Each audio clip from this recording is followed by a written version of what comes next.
Hello, ladies and gentlemen. We are doing the summary of day 3 of the group stage. I wanted to notify everyone that a lot of you asked to put, asked me to put these on Spotify or any type of podcast platform because people like to listen to these as they are falling asleep.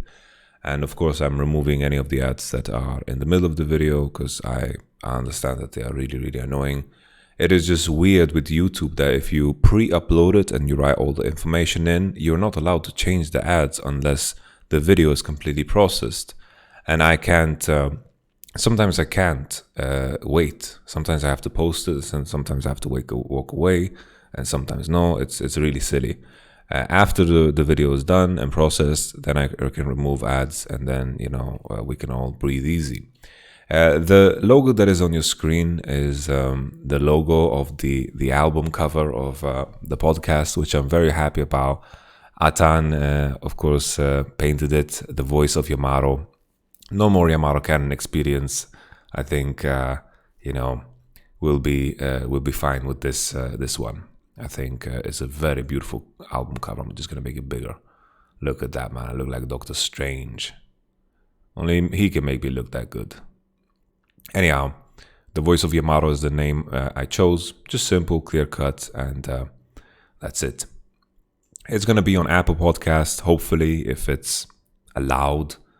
It's going to be on Google Podcast and then on Pandora. If there's any platform that you guys are missing, then I can go check it out. It's on Podbean. I don't know if anyone uses Podbean, but that's the hosting service that I'm using. They supply me with the RSS feed and so forth. Nevertheless, let's jump into the nitty-gritty of the day. Now, before we, go deep into every single game of the day, we are starting to see the dust settle. The dust is settling in a way where the top teams are all warmed up and every group is kind of almost decided. Of course, there's room for upsets with the nature of best of ones, but it's harder and harder to imagine some of the potential upsets that we could imagine at the beginning of the tournament, besides, of course, Group C. Today, we had G2 versus Machi, and a lot of people ask me why I predicted Machi to win. The game of predictions, you have to take some risks, and I took a risk. I think G2, of course, is better than Machi. Like, I was one of the few people that thought G2 would beat Suning. It doesn't make a lot of sense in terms of power ranking that I would believe that Machi is better. I just thought in the sense of a best of one. I thought Machi, maybe this is the one where G2 dropped the ball. Didn't happen. I get it. And, from a standpoint of competing on Twitter in this point system, you have to take some risks, right? You have to take some risks, especially now in the best of ones. I think week 2, all the predictions are going to be easy. Best of 5s, all predictions are going to be easy. And then it's going to be like a couple of points difference. And that's where it's going to matter. Because I don't care if I'm second or last. It's win or lose to me. And that's first place or no place. And that's why I chose to go with Machi for this one. I thought G2 might, there's a chance they drop the ball. It's early in the morning. Who knows?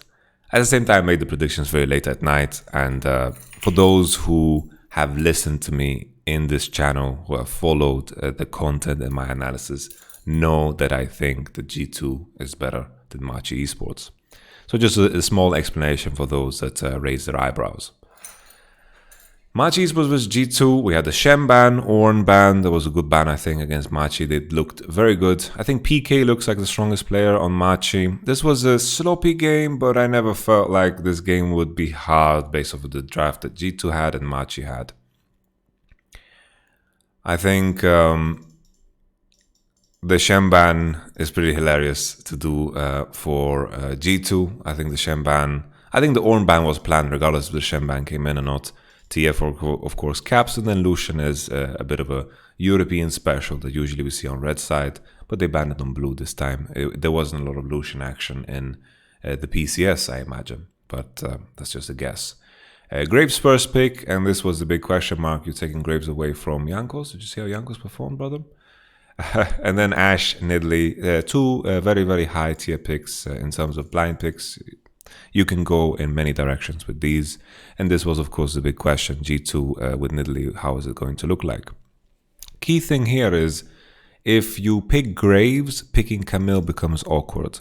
But Camille is such a premium pick here, very premium. I thought G2 would go as far as to pick Camille Ashe 1-2, because there isn't a lot of counter pick options against Camille here when Ornn, Renekton, and of course Shen, I don't know if you can count it as a counter. These are not really counters, they're just decent matchups into Camille, right? So there's a lot of bans for Camille already, and Wunder is one of the best Camilles in the world. So I thought maybe Camille Nidalee is an option here. They go for Syndra Senna. Syndra, decent blind pick too, but this is going to put yourself in a position where your matchup is going to be quite tricky. Camille gets locked, and they banned Volibear Wukong. Wukong may be a bit of a strange ban, but Wukong is a bit annoying to play against when you're Ashe and Nidalee, and maybe can survive against Camille. They leave up the Mordekaiser. I think this is where, you know, I've been talking with Wunder about this matchup, and he knows this matchup inside out, so I think he's just very comfortable. The reason I question these bans a little bit is because they don't have synergy with Graves too much. Wukong Graves, same side. Wukong Graves Senna is not that fantastic. Galio gets locked in, which is something that Caps has played in the past, but it's a bit of a new look. Follows the same pattern of TF, and I think the story of G2's bootcamp has been that they've been practicing a lot of Nidalee and Graves. You can see it in the champion pool of everyone else that, of course, they've been practicing this because the Galio is there, because the TF is there. TF is something the Caps has played, but these are champions that support their jungler super well. And all things considered, Galio Camille is very juicy as a combo. Galio can sacrifice his prio for the sake of Nidalee, and this is something that happened very actively in the game. Pantheon is locked in as the support. Tahm Kench, I like this matchup for Tahm Kench, honestly. I liked the technology of Halo Blades. I think Ashe Tahm Kench against Pantheon Senna is a decent lane matchup. I think it's definitely one where you can cause some damage, and I think G2's bot lane delivered super well in this one. We had some Crownies Comets from the Arrows of Perks, but all in all, G2's draft looks very pretty. I like it a lot. I think a lot of agency in Wunder's hands. I think that's good. Pantheon, I think Tahm into Pantheon is good. I would love to see a Gragas here. I would have loved to see Gragas support. I just want Mickey to pull it out, but maybe there's a different day for it. Definitely a different day for it. So this game started off really shaky because Gemini found some good invade opportunities, and he put Nidalee on the back foot almost instantly. But it was hard for him to convert further because his lanes were getting kind of annihilated. Camille was in the top side. He started with the first blood because PK always stands in top bush, and they just went for him, ganked him, and snapped him in half. This was a game where G2 were very sloppy across the board, but I personally never felt like they would lose this game. I thought after the first blood on Camille and after how the draft looks like, I thought that there is no chance in hell that they're actually going to lose this game.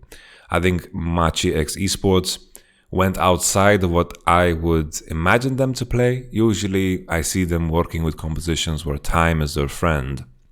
And in a situation like this, it really isn't. It just isn't. And if Camille is ahead in this comp, it becomes extremely difficult to play. Camille, like Wunder, managed to get himself caught many times this game. Nidalee bounced back through the advantages of everyone else on the map, was ahead on CS even after a rough start. I think Yanko's control of Nidalee itself was pretty good. I think his Nidalee mechanics in team fights were very good, and I'm sure we're going to see more of it. I don't think people should sweep Yankos under the rug because of his individual performances in the early game with Nidalee Graves. I think this is a champion that is here to stay, and I think G2, they're having this look as if they are, getting it out of their system, so to speak. I think in this game,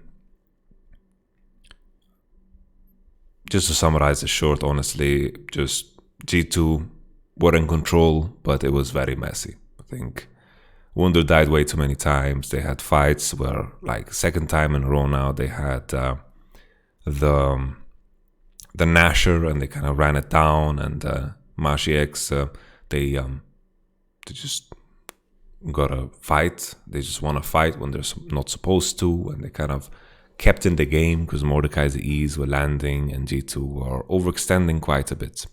And this is something that just can't happen against some of the other teams in the whole World Championship. Maybe they can get away with it now in groups.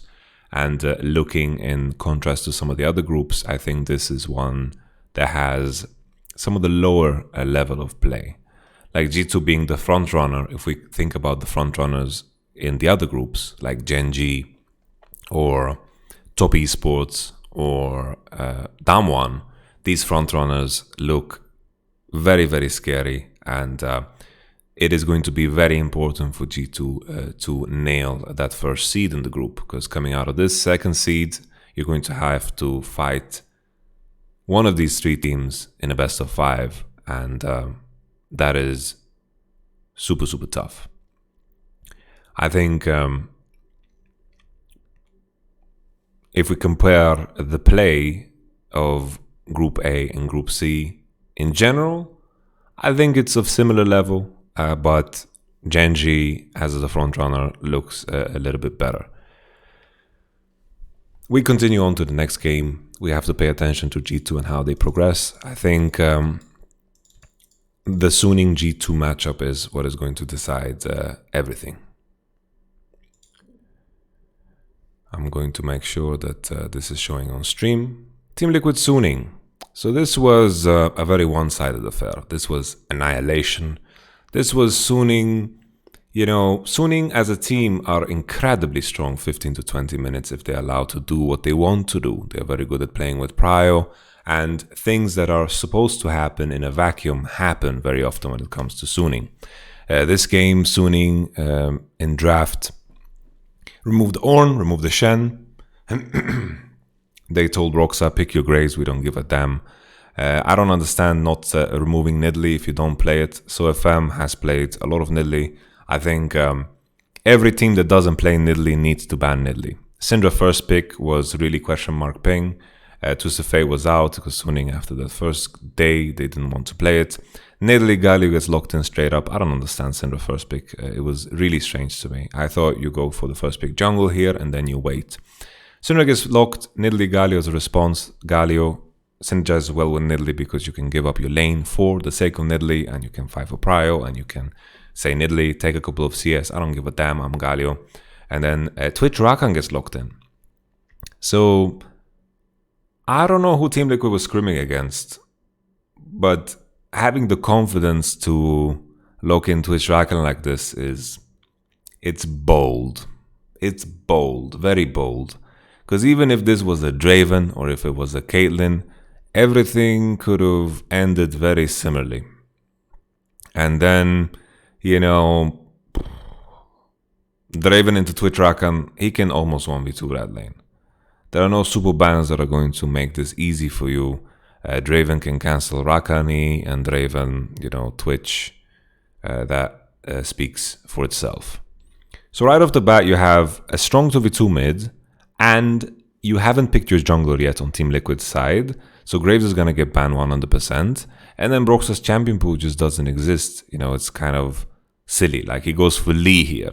He goes for Lee Sin against SoFM. And, yeah, that's it. That's it. Mordekaiser gets banned, Ornn, Shen, Mordekaiser are out, Renekton is banned on blue, and I'm sitting here thinking, what on earth are we supposed to blind pick top here? He went for Volibear, and that's also, of course, not a good look. I think the best blind pick here is like Cannon, and then you just tank the matchup Cannon into Jace. That's what I said in my review. But Volibear just gives the enemy a free champion that synergizes well with Galio. The Jax into Volibear is super nice because you can dodge the Q of Volibear and the W. So how the game played out was instantly Suning, level 1, boom, they get the job done, they invade, they divide the map. Lee Sin didn't know what hit him, he was very slow on the pathing. So FM had no urge to he had no urge to defend his own red, even though he possibly could, because he wanted to divide the map. He did 3 camps into bottom side, and what Leona Draven did was they stacked 3 wave into the tower, pushed it in, and then Twitch and Rakan were already at a 15 CS deficit and lost 2 platings at the 4-minute mark. And the rest is history. Everything else continued in the same fashion. They kept pushing the bottom lead. They kept contesting every possible jungle camp for the sake of Nidalee in the bot side jungle. And Team Liquid were schooled. This was a reality check. And this was the biggest and baddest welcome Team Liquid could have to the world's group stage when it comes to facing the LPL. And the worry about Team Liquid is how deep does their preparation go? There is nothing there. I don't know what on earth they are planning to do, because now the Shen is out. I don't understand. It's very strange. I don't think, I saw a comment now in my Twitch chat about giving blame about draft. There's no reason to point fingers. I don't understand why people have the need to point fingers. We don't know who decided this. We don't know who decided what they practice. We don't know what coaching staff or what player input there is. So there's no point in speculating. Just move on. We all can see that it's bad. Why do we need to assign blame? It doesn't matter at all. It's just for the sake of drama, and this is not a drama channel. We are doing stone cold analysis. Jax into Volibear we like a lot. Synergize with Galio to Jax. Bin played this super good because he burned flash for flash, and Lee Sin got nothing out of having the map split into topside.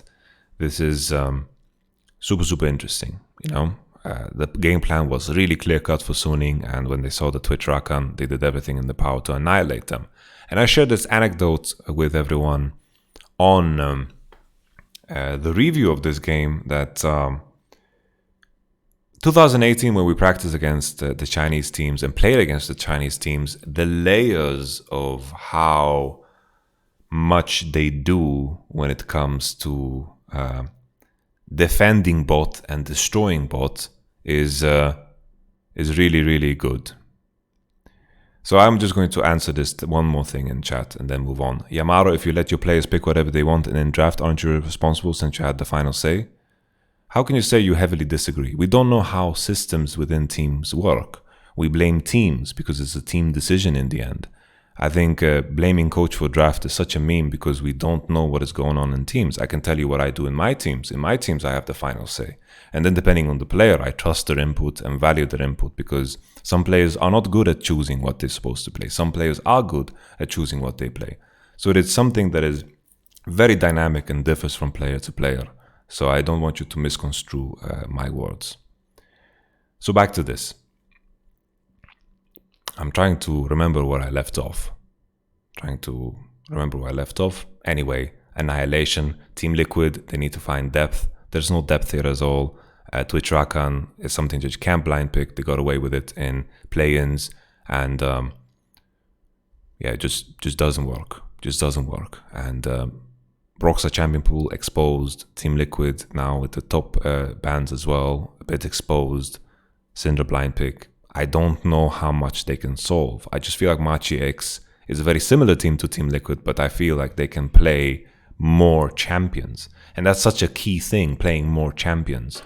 There's a difference between, coming into the tournament, you practice a set amount of champions, and then that decision has already been made. You can't just invent new champions on the spot, because the amount of practice these teams have is very, very limited.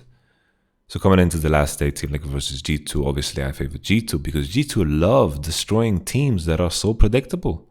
I don't think Team Liquid are going to invent something crazy and new in the span of a day. So I think G2 is heavily favored in that matchup, because when teams coming into them and they know what you're going to draft, done and dusted. We continue on to the next one. Daman versus PSG. So this was a very interesting game because what PSG did was they sacrificed bot in a way where Nautilus gave himself up for the sake of Kindred. Kindred managed to get 2 crabs in the early game. They dove top, they put Nuguri in a 0-2 position, and that's when Daman were like, okay, I guess we have to turn it up a notch. and all of a sudden Showmaker found catches, Graves found very unique and creative ganks, Nuguri solo killed even though he was behind, and then after the teamfight execution was so damn beautiful because PSG were very jittery and panicky in the way they approached it. Cannon always waited for the Azir ult to land, to Kindred ult to be gone, and then he entered the fight. And the rest of Damwon as 4, they were just kiting and poking, playing on Syndra E, and then Trash Hook, and then forcing these ults one after one, while in reality PSG needed to fight explosive, but they never fought explosive. They never found the entry in terms of how they wanted to approach the fight, and that made it super difficult. Damwon just showed a different level of class, because if you look at the teamfight composition, PSG have a lot of options here, a lot of good options, but Damwon just made it look damn easy. They were behind in this game. Kindred was ahead of Graves. Canyon recovered really beautifully. He got a gank into the top side. The criticism for PSG could be itemization. Azir went into Zonya. I think that's a losing line. Kindred went Black Cleaver. I think that's a losing line looking at the composition on the left. Black Cleaver makes absolutely no sense, especially since Nautilus kind of sacrificed Ashe, and Ashe was not that great. Lulu was a very, very smart pick here. I liked it because you have the option of going bots, and also the response of Cannon is also kind of weird. I thought Damwon were looking to play Jace here. I thought they were going to play Jace, but they last banned Jace, which was very surprising. I thought Damwon were very confident in playing Jace and playing against Jace. But here you're picking Cannon into Lulu. Lulu is actually decent into Cannon. My information is very outdated when it comes to this matchup, but when I played this matchup and my top laners played this, in my most recent memory, Lulu does well into Cannon. But they wanted AP, they went for Graves. I get it. I mean, Cannon Graves works well together. I think the big blunder that Hanabi did was he went for what's it called? Hanabi went for freaking Boots of Swiftness. I didn't understand. Why is he not picking Mercury? Like, Mercury is the obvious choice, and then you're going to win out on Cannon. When I looked, if I remove name tags, if I remove Damwon PSG, I'll be like, why are you picking Cannon here? You're picking Cannon into Azir, you're picking Cannon into Lulu, you're picking Cannon into Kindred, but Nuguri made it work, and that just makes this game so much more impressive. Very, very impressive. Blue side have no business picking Lulu, but I thought it was still an interesting idea, and I thought Jace was the obvious choice here for Damwon, and I thought that PSG would actually look to ban Jace. It's just that when you are already locked in Graves, Senna, Syndra, what you are asking of your top laner is so hard to achieve in draft. It's very difficult to find the perfect pick, and I think in this case it was just the Jace. But Nuguri found openings. Those team fights, I recommend that you go take a look at them. How Nuguri recovered after being behind against the Lulu was super impressive. How Canyon recovered after being behind. And how Showmaker just kept control over the game. Barrel and Ghost, of course, played super, super solid. No complaints there. And it just, Damwon is just on a whole nother level. It was just, the moment Damwon managed to recover and they got a lead, it was just over. There was no turning back from that, and Damwon are so good at keeping tempo. They are so good at playing at the right side of the map. They don't leave any option for mistakes. They just don't make any like silly, imprecise moves besides maybe Barrel when he runs it down with Pantheon against Rogue. But they are by far the most precise team, because if you look at Top Esports and JDG, they make a lot of silly mistakes. G2 makes a lot of silly mistakes. JNG as well makes a lot of silly mistakes, and that's something that you can't say about Damwon. You get serious SKT vibes. SKT when they come into a tournament and they come in to win it. And that's the vibes I'm getting from Damwon. Such a well-rounded team and terrifying team. Of course, it's best of ones, but if we judge based off of the games we've seen so far, Damwon looks like a tournament winner. And this is just judging off of the best of ones. And we have to take it with a grain of salt because best of ones are best of ones.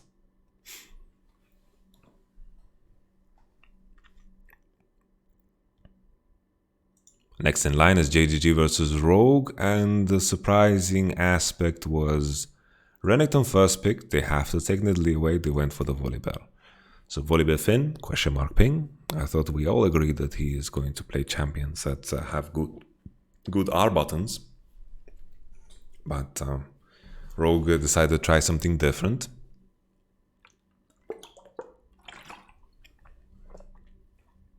The answer was Lilia Zoe. Big discussion about if Kassadin should be picked here. I thought just the problem with picking Kassadin is that Kassadin Nidalee is like, what the fuck is Kassadin Nidalee? Zoe's gonna push and then Volibear will be deleted of the game. Like, you can't pick Kassadin here. Like, Kassadin is good into Zoe Lilia, but it's not good with Volibear Nidalee. That's the problem. I think, Ornn was open. Ornn was open. Just pick Ornn. That's my opinion. Just go Nidalee Ashe, third pick Ornn. And yes, Ornn. Ornn Nidalee, decent together. Ornn, we love Ornn. Finn, sticking true to his identity. We love it. Pick us Ornn. Volibear requires finesse, requires, good micro decisions over and over again. But it's not terrible. On paper, it's not terrible. We continue. Kassadin, I don't like. I mentioned it. Just Kassadin with Volibear Nidalee is just terrible. Lilia Zoe, Ashe gets locked, Ezreal Jhin, and I thought here they're going to pick Tristana or Sett. If you are already committed to Volibear, go Tristana Sett as well. Go Tristana Sett. You have to. I think also banning AD carries is also a mistake here. I don't think it makes a difference. You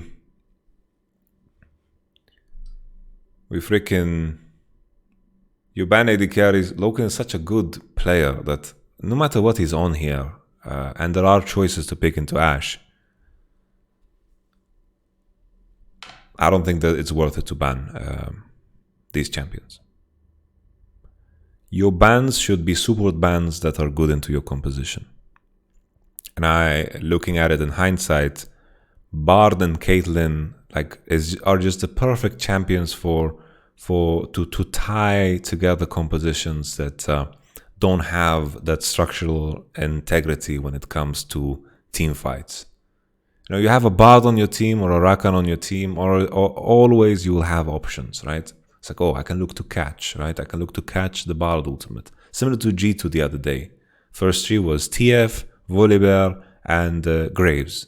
And then Bard Ezreal tied the composition together. And looking at the first three here, this is something that they're going to need. And Bard is just the ideal pick. Someone mentioned the Ezreal ban was fine, I think, if they wanted to play Blitz, but I don't get the Jhin ban. Well, the Jhin ban I understand, and the Ezreal ban I understand, but I don't think they're banning Ezreal because they want to play Blitzcrank. The Blitzcrank came in because they see Caitlyn Bard and they want to make the game volatile. But just Jhin, Loken, Jhin is one of the best Jhins in the world. Ender, can you stop spamming, please? I'm almost done. One of the best Jhins in the world is just the usefulness of AD carry bans is not here. Like, you're not gonna pick Blitzcrank if enemy picks Ezreal. You're just gonna pick a different support. This is not a this is not a problem. Azir was just such a strange pick. Like, you pick Azir into Zoe, that's not like some good matchup. Azir Nidalee, not a good 2v2, which makes you very reliant on Nidalee with Volibear and also your Nidalee. And bot side, Caitlyn Bard was a very, very strong last 4 or 5 rotation. In this game, I think JDG just out macroed Rogue. They just took decisions. That accumulated more gold for them. I'm just gonna hide chat because there's no respect. No respect. They accumulated more gold. there was a situation where JDG started the Rift Herald, Rogue came to contest, JDG got the Herald, same time Caitlyn's hitting bot tower, Rogue commit all the way, and always when Rogue made decisions to commit to certain plays, JDG always delivered in terms of pushing and gaining more out of CS, out of turrets. Eventually, the Rift Herald made its way all the way to Caitlyn's pocket, and even though Ashe at one point was 4-0 and they had a couple of kills through Blitzcrank grabs and a couple of catches, killing the Renekton on side when he was out and about and being silly, JDG always kept ahead in gold because they died in okay fashion. That might sound silly, and JDG definitely can clean up their play, but they were pressing forward so much in every lane that Rogue had to commit with so many people to make something happen, and JDG just got more and more out of every situation. And then eventually Caitlyn was too far ahead, Zoe was super, super strong, and it didn't matter what Rogue did actually threw at them. Eventually, we saw some of the prettiest Lilia play I've seen all my life, honestly, where they found Hansama sleep after sleep. He threw out the bowling ball, Eep, and then boom, it exploded. Sleep lands, Hansama is falling asleep in the middle of the lane, and then Renekton is just slicing him up. This was a JDG masterclass, but in comparison to Damwon, JDG it wasn't super, super clean. It was just super, super dominant with some slip-ups here and there, but this is just the nature of top esports and JDG that we've seen so far. Yeah, I wanted to see Sett Tristana here, and if you picked Volibear, just commit all the way and make it into a brawl early. Otherwise, avoid Volibear, pick Ornn, and then still go Tristana. I think Tristana into Zoe Lilia is super, super good. Champions that can buy Hexdrinker here or Mercury. I just want to see some Tristana action. Even Sett would have been so nice. And there you go. You would have been solid. FlyQuest was Unicorns of Love. A tragedy of a game. I think Renekton first pick. I don't think most teams should be doing this, especially when Ornn is open. I think when you look at the level of both of these teams, having Orianna Graves, Ornn in the first three is something they should be very, very happy about. Volibear Syndra is locked in, which I don't mind either. Strong 2v2. It's tricky because you don't want to... Renekton pick is wrong because you want to make sure that you have an AD champ so you synergize with your mid laner. FlyQuest is the best when they play the 3 mid lane strategy. Ignar and of course Syndra, Power of Evo, and then Santorin. That is the best version of FlyQuest that I've ever seen. So picking Volibear to go with Syndra, I respect it, I like it. It isn't the best matchup into Graves, but FlyQuest are sticking to what they know, besides the Renekton pick. The Renekton pick and the Renekton player was the imposter for FlyQuest this game. I think if Solo played more precise and he didn't run it down as much as he did, this game would have been very one-sided from the massive lead that the Power of Evo gained in this Orianna Syndra matchup. Ornn third pick. This is the holy trinity of play-ins. Ezreal Jhin got banned. Senna, after these AD carry bans, Twitch, Ezreal Jhin. Senna becomes the strongest one, but an issue here with the composition is that if Orianna is behind or not ahead, they're going to lack damage in some departments. Senna, Graves, Ornn, Tam is not something that does consistent amounts of DPS. Here I was thinking, what AD carry should they pick? What are the AD carries that are open? Misfortune came up, and Misfortune Rakan. Rakan is a great blind, I think.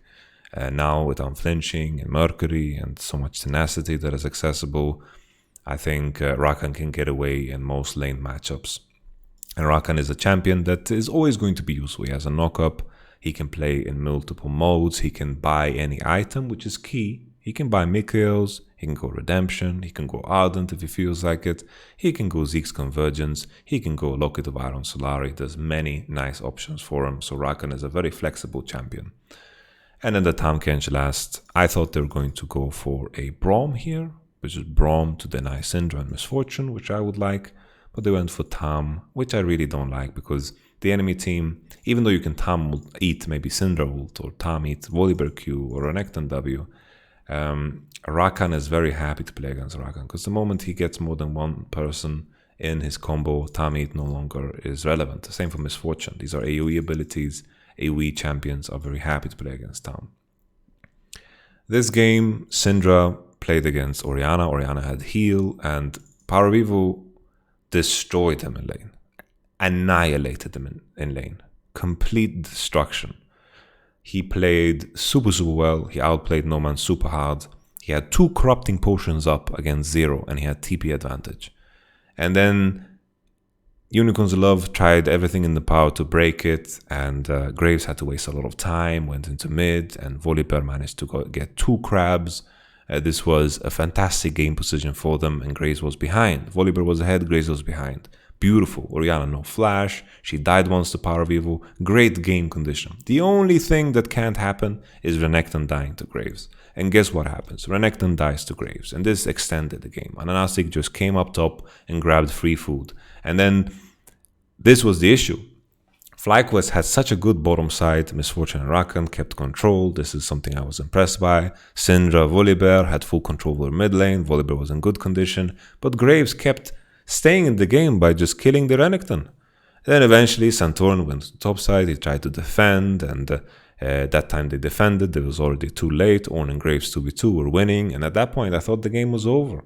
If Ornn and Graves are winning the 2v2, I thought the game was just boom. And that wasn't the case, because Power of Evil, through good itemization, he went for the Void Staff because everyone on the enemy team had Mercuries. That was super good. He went for the Death Cap. It was beautiful to see. Power of Evil was definitely a step above everyone else here, including Ignar, who found a very, very key engage as Unicorns of Love were approaching Soul Drake. And that's also another thing that was confusing, is FlyQuest as a team had full control over bot the entire game, full control over mid the entire game, but somehow still managed to give up all dragons due to what happened, like in the grand scheme of things and the mistakes that happened. But eventually there was a big fight. Unicorns of Love were taking Nashor. They had upgraded Ornn items. They had good condition to win the game. But what happened was they just threw. They didn't manage the Baron fight well, and Syndra TP'd in. She just respawned. Santorin wasn't even there. They won the fight 4v5. Misfortune threw an ultimate that didn't really hit anyone, but then Senna just walked into it, lost half HP, and Orianna just tried to walk up and go towards the Misfortune that is very ult reliant in terms of DPS. Walked up to her, tried to ult Q her. He managed to do it, but in doing so, he walked up straight on top of Renekton's head. And it was just, in terms of quality, I think this was one of the lowest games we've seen so far in the entire group stage, if not the lowest game quality out of them all. I think this could have gone either way, but Ignar and Power of Evil stood tall, and Wild Turtle had a decent performance. He did okay. Santorin was kind of missing in action and took decisions to try to fight with Renekton, which I didn't like, so I rate him a bit lower, and then Solo Absolute last. This was really, really egregious. Like, Solo did a lot in terms of putting his team behind, and I think if he didn't, this game would have bestowed a lot more confidence in FlyQuest than it did, because it was honestly a tragedy. Like, you can go and check my review out of that game, and you'll know more, because it was atrocious. It's also funny that these are the 3 games that LS actually cast, and we have Renekton winning, and then last one, Renekton also winning. This game was wild. Toby's was versus DRX. I thought naturally if Blue Side bans Lilia Graves that you have to ban Nidalee. Third ban has to be Nidalee. And the moment they didn't ban Nidalee, I was like, okay, they're going to put Lee Sin into it. But do we like that? I don't like it too much. DRX's draft was, I don't know, some big ego check. Because this was just pick better lanes and then try to win from there. And this is a problem for DRX very often. They are picking for lanes, and then whatever comes after, they don't think too much about. This was a draft situation that I've never seen before, so I had to process it as we are moving on. It was hard for me to make clear predictions on how it was going to go. Nidalee, Renekton, Senna, first 3. Natural, Ashes banned, Senna pick, okay. I thought maybe they're going to go for the Galio third. I didn't know what they had in mind when it comes to the Twisted Fate. I was hoping maybe a Tristana would show up, but then the Quinn into Renekton. So Renekton actually does way more than Quinn in team fights, and Quinn can win lane against Renekton, but split pushing is not really like the theme of any game nowadays because there's just too many objectives and Soul Drake becomes relevant too fast. Senna gets locked in, Draven, Thresh into Senna Tam. So I wasn't too certain about the Draven lock-in, but like if you pick Draven like this, you better fucking win lane. Because otherwise, why the fuck else are you picking Draven? Like if you look at the composition, how it works together, Twisted Fate, Lee Sin, Quinn, Draven, is very wonky, right? There's no common thread, there's no point in this game besides like hard winning lane. Nocturne gets locked in, which is good into Draven, good into Twisted Fate. The idea is at 6, you can block the card with your W and you burn a slash off of one ult and then you kill him on the next one. That's the whole idea. This game, DRX actually managed to accumulate some good-ass leads. Quinn managed to get killed together with Lee onto Renekton. Lee full cleared, kept up, and was super far ahead. Not super far ahead, but a decent amount ahead of Nidalee. Because Nidalee didn't really have good options. Mid gets pushed in, Nocturne against TF, and also top gets pushed in, Quinn against Renekton. So Nidalee was just farming away, Kasa was chilling. And Lee got a kill on Renek, and then eventually he also got a kill on the Nocturne in the river. And DRX was about 2k, 3k gold ahead. They got a Rift Herald, and things were looking quite bright for them because they managed to buy some armor items on Twisted Fate and also Lee Sin. So it looked like bright. But then when it came to the team fights, it looked extremely one-sided. Renekton and Nocturne, like Renekton, Nidalee, had the ninja tabis, they were happy, and then Nocturne itemized lethality at Duskblade of Drektar. He found Quinn in one fight, completely one-shot him, and Tobies will just continue to chase forward because the RX and their champions just don't do that well in fights. They couldn't really drag down any of these members, and even at a gold deficit, Top Esports just delivered in the team fight. This was a very, very wild game. There was a point in time where Top Esports had Nash, and then Nocturne was caught, Knight got caught, and then Top Esports just continued fighting when it was not necessary. They could have just accepted the loss of Nocturne and moved on, but this is the nature of Top Esports. But after that fight happened in River, the glaring weakness of the composition was so obvious, which was in team fights, it is going to be super, super difficult. We need to use Quinn, Twisted Fate to try to snowball side. But the itemization of Renekton was super nice. He went for random wins, built defensive. There was no way in hell this guy is going to die unless Quinn has 6 items. And that is the tricky part about split pushing nowadays. It's just that you can itemize against it, and if you still win team fights at that point, all is good. Renekton has TP, of course, he can match easily. The biggest issue, though, for DRX was how good Top Esports bot lane was. Senna and Tam won bot lane super, super hard. And that gave Top Esports a lot of breathing room. Because if you pick Draven Thresh, you better fucking win. And Tam and Senna have slows, they have decent range. These are champions that can do well into Thresh and Draven. And that's why the question mark is, why on earth are you picking Draven Thresh? The Quinn can be arguable, can be okay against Renekton. You have TF, okay. But Draven Thresh, if you're not winning lane, there's no purpose in it because you're going to struggle. And on top of that, Deft went for a Mana Mune, and this game was so high-paced that Mana Mune really wasn't it. And Senna always goes Mana Mune because she's so mana-hungry as a champion. And she had the Yumus, and she was just killing everybody. The lane phase, Yuyanja, and of course Deft. Not of course Deft, of course Jackie Love were just dominating so hard. Like, I suggest that you watch it. And then Senna at one point just had too many souls, outranged every single member of DRX and just ran them down with the Glacial Augment and the Rapid Fire, and that was just game over. GA landed on Nocturne, which is so good. The enemy team doesn't afford Last Whispers at that point in time. Quinn needs so many items before she's going to go for Last Whisper. Maybe this game she should have went to third, but it's so awkward, like Blade PD into Last Whisper or Mortal Reminder. Like, it's just, the early game looked good for DRX, but then the next chapter just wasn't written. And then it just looked like the last Game of Thrones season, because that season wasn't written either by George R.R. Martin. So it was a complete massacre. Very strange game. I don't think we're going to see any game similar to this ever again. I think DRX were just... I remember this Deft interview where they wanted to beat top esports to prove that they can individually beat them and not prepare any type of cheese.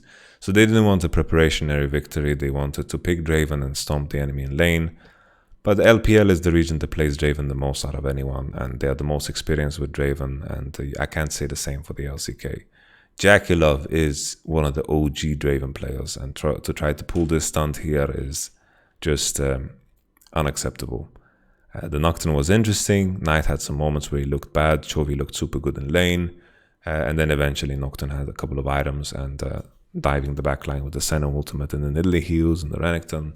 It looked good, Team fights were just so easy for top esports. But definitely a game that I would recommend to watch. Like, if you had to watch one game out of today, watch that one, because it really is going to make your head spin.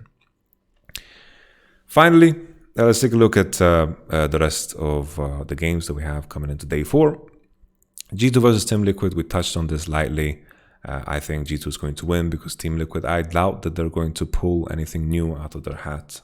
When G2 knows what's heading their way in terms of prep, they can adjust on the fly and mold themselves to beat a Team Liquid. Like, they can be the ones first picking Ornn, they can be the ones banning Ornn and play well. They can play the Camille, they can play the Shen, they can play the Morde, anything that Impact can do, Wunder can do, and more. And I think the same thing can be said about mid. And now with G2's form in bot lane, I think Mickey is looking fantastic, really good. The big question mark is, of course, Jankos, but I think he's just going to do better and better. I think some of the mistakes that has happened is just something that is going to be out of his system, but of course there's a question mark. But in my opinion, Broxah is an even bigger question mark, because he has only been useful on Graves, and even with Graves he did nothing the last time he played it. So Team Liquid look very shook. Suning, I think, is going to continue. I think Suning first 20 minutes is the best in this group, and I'm just excited for Suning versus G2. So of course I'm going to go with Suning versus Machi X Esports. DRX versus Fly, maybe Power Evil can carry, but it's against Chovy, so he's not going to get that big of a lead as he did against No Man. So this is DRX heavy favorite. I don't think there's anything to say here. Same thing about top esports against Unicorns of Love. I hope Unicorns of Love play like Heimerdinger and a bunch of crap and just make it into the deadliest, bloodiest game ever. Fnatic versus Genji. I think Fnatic is in a similar boat like Team Liquid. What happens when Evelynn is banned and Lucian is banned? What is the next level in terms of depth? I think for Group C, what teams need to recognize is that the games aren't that fast, and it feels like they've taken a lot of scrim ideas, and in scrims, games can look fast, but this group is very slow. And I think a team like Fnatic can get away with being greedier in the lane phase in terms of what they pick. And maybe we'll see compositions that are more structured around bigger fights that are going to decide the game. And then the better team fighter is just going to win. That's the general sense I get from Group C. But looking at Fnatic, TSM, and LGD, their prep is predictable. TSM have the option of switching everything up because I don't think they can continue down the same line. I think TSM can't be picking themselves into bad 2v2 matchups mid, because this is what we are supposed to be excited about when it comes to TSM. Picking Zilean into Sett is just a joke. Like, Sett can just punch the turret in front of Zilean. Not that he should, but that just screws over your jungler completely. And I think Spica is good. I think just put Bjergsen in a position where him and Spica can actually do things in the early game, so TSM actually get to play. Not the same way as TSM versus Genji, because I think on an individual basis, TSM are not like lagging behind super hard against anyone here. I think preparation is going to be so important, and the draft is going to be so important, because TSM, LGD, and Fnatic have glaring and gaping holes. And this is something that We have to see if it's going to be continue to be exposed. LGD, they keep playing the Kindred. Like, is anyone going to ban the Kindred at some point or stop picking Graves into LGD to make the Kindred even free? Or at least not pick comms that are bad into Kindred? LGD is very predictable in the way they draft, but that predictability has just landed perfectly in terms of what teams are throwing at them. And that was the case with Fnatic. Like, that draft that Fnatic did against LGD when they had the Ornn and the Kindred and the Echo, it was just easy for them. Easy. Just one off of draft. And that's what I feel about Group C. Whoever figures out the way they want to play and figure out that this group is a slow group and team fighting is going to be super important, I think is going to be the one that rises above. TSM in a must-win situation. I think in a situation where they are 0-3, very, very tough to come back, especially if it follows the same patterns as previous days. But all in all, Group C is the one that is the most open for interpretation. I think the other ones are pretty done and dusted because I don't think there's going to be any crazy upsets. Unicorns of Fly are not going to upset DRX and Top Esports. Rogue and PSG are not going to upset what are they called? Damwon and JDG. That's just not going to happen. I doubt it. Group A, if G2 win TL, I think also that's done and dusted. G2 versus Suning is going to be the teams that decide everything. All in all, thank you so much for watching. Tomorrow I'll be on the broadcast, so I will have a couple of less reviews than today, because today I'm not on broadcast, so I put up most of the reviews on the channel. Thank you so much for watching. Sorry for sometimes repeating myself and getting distracted with the chat. I just wanted to clarify some things, but I think this is the last time I'm doing these with chat open because it makes no sense.